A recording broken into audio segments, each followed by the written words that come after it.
పేర్ని నాని చీకట్లో కన్ను కొడితే వ్యాఖ్యలపై సర్వత్రా విమర్శలు వ్యక్తమవుతున్నా పేర్ని నాని మాత్రం మారడం లేదు. నరకమని చెప్పలేదంటూనే మరోసారి క్యాడర్ను రెచ్చగొట్టే వ్యాఖ్యలు చేశారు. తన తప్పును తెలుసుకోకుండా మరోసారి అలాంటి వ్యాఖ్యలే చేశారు. తాను దాడి చెయ్యాలనే ఉద్దేశంతో చెప్పలేదని, అలా అయితే పట్టపగలే చెయ్యాలని చెబుతా కదా అంటూ తన వ్యాఖ్యలను వెనకేసుకొచ్చారు.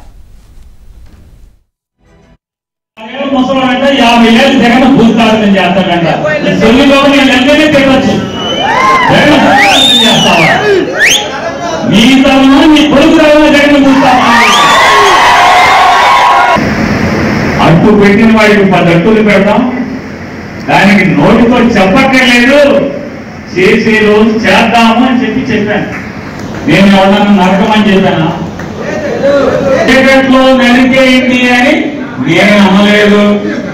అదే నేను అనాలంటే పట్ట పగలే చేసామని చెప్తారా?